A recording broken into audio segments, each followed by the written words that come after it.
नमस्कार दोस्तों। तमिलनाडु में थलापति विजय की बहुत चर्चा हो रही है। थलापति विजय ने कमाल कर दिया।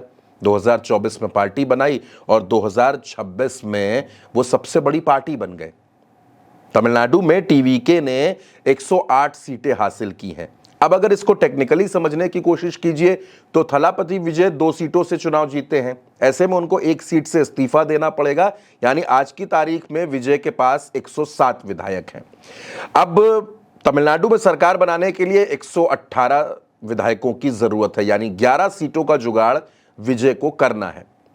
इनमें से 5 सीटों का समर्थन उनको कांग्रेस कर चुकी है। अब जुगाड़ 6 सीटों का करना है, जिसके लिए सीपीआई, सीपीएम, वीसीके, इन तमाम अलग अलग दलों से बातचीत चल रही है। लेकिन दोस्तों, आज मैं आपसे बात करना चाहता हूं विजय की जीत पर। बहुत से लोग आपको बता रहे होंगे कि विजय को फला एजेंसी ने जिता दिया, विजय को फला लोगों ने चुनाव जिता दिया, ये उनके सलाहकार थे, ये उनकी टीम थी। कुछ लोग प्रशांत किशोर का जिक्र कर रहे हैं, क्योंकि प्रशांत किशोर का एक पुराना भाषण, एक पुरानी इंटरव्यू क्लिप वायरल हो रही है, जिसमें उन्होंने विजय की जीत का दावा किया है। और कहा यह जा रहा है कि प्रशांत किशोर क्योंकि सलाहकार थे विजय के, इसलिए उन्होंने उनकी जीत की इबारत लिख दी है। लेकिन दोस्तों, जो असल किरदार है विजय की जीत का, जिसने विजय को विजय बनाया, जिसने विजय को थलापति विजय बनाया, वो किरदार कौन है? वो किरदार है विजय के पिता एसए चंद्रशेखर, जिन्हें एसएसी यानी सैक के नाम से भी जाना जाता है। विजय के पिता SA Chandrasekhar Tamil film industry के एक डायरेक्टर, प्रोड्यूसर और स्क्रीन राइटर हैं। 1970 के जब दशक आया, उसके आखिरी वक्त से उन्होंने तकरीबन 70 फिल्में बना डाली। विजय का जन्म 22 जून 1974 को हुआ। वैसे तो विजय बचपन से ही अपने फादर की फिल्मों में चाइल्ड आर्टिस्ट के तौर पर काम करते रहे, लेकिन उसके बाद 1992 में एसए चंद्रशेखर ने विजय को, जब विजय 18 साल के थे, तब उनको नालैया थीरपू फिल्म से लॉन्च किया।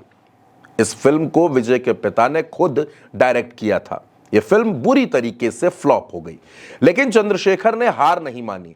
उन्होंने विजय को लगातार मौके दिए। 1993 में सेंथुरा पांडी, 1994 में रसीगन, 1995 में देवा, 1995 में ही विष्णु, इन तमाम फिल्मों को डायरेक्ट किया जिसमें विजय को कास्ट किया। शुरुआती संघर्ष लंबा था, लेकिन इसके बाद विजय को स्टारडम मिली।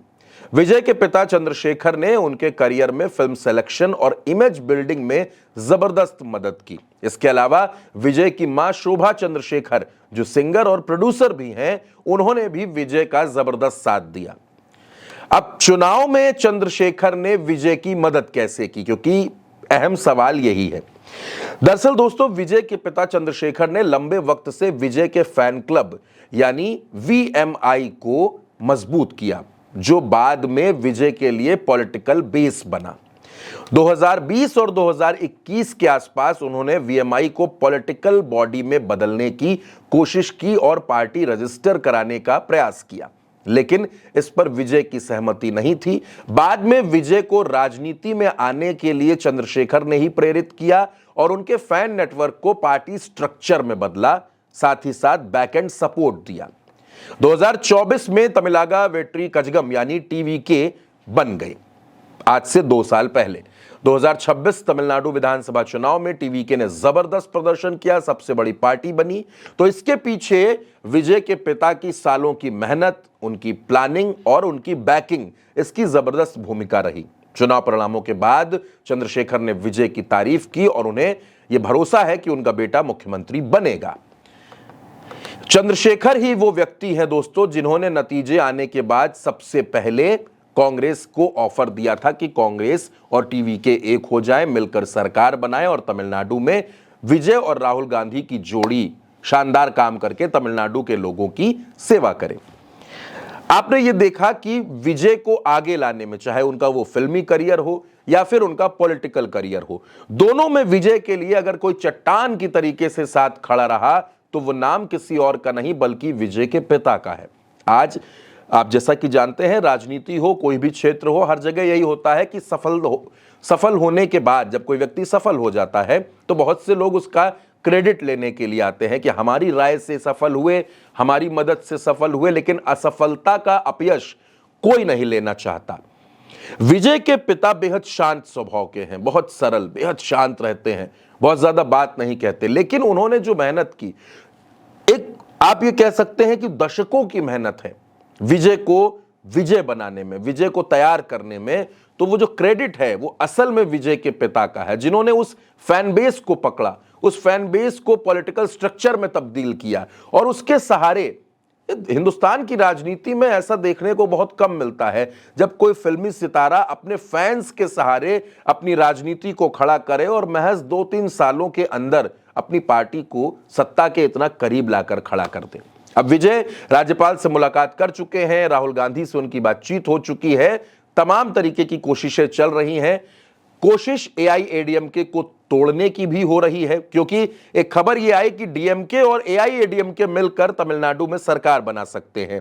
उससे बचने के लिए कांग्रेस ने फौरन अपना समर्थन, अपना 22 साल पुराना गठबंधन जो डीएमके के साथ था, उसको तोड़कर विजय के साथ कांग्रेस आ गई, अपना सपोर्ट दे दिया। अब जो जरूरत 5 से 6 विधायकों की बची है, उसको भी कहा जा रहा है कि बहुत जल्द पूरा कर लिया जाएगा और विजय तमिलनाडु के मुख्यमंत्री बनेंगे। बड़ा जनादेश विजय के साथ है। विजय पर तमिलनाडु की जनता ने भरोसा किया है। अकेले दम विजय 234 सीटों पर चुनाव लड़े और जब नतीजा आया तो 108 सीटों पर उनकी पार्टी विजेता है।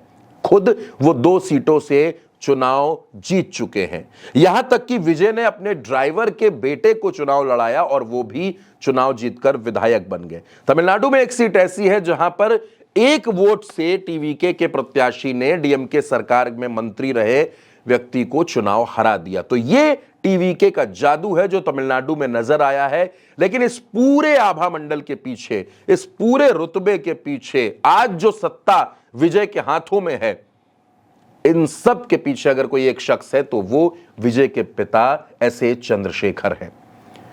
एक पिता ने अपने बेटे को मजबूत करने के लिए, आगे बढ़ाने के लिए अपना पूरा जीवन खपा दिया, पूरी मेहनत कर दी और आज उसका नतीजा सबके सामने है। फिलहाल इस वीडियो में मेरा साथ दोस्तों इतना ही। आप अपनी राय कमेंट बॉक्स में जरूर लिखिएगा। नमस्कार।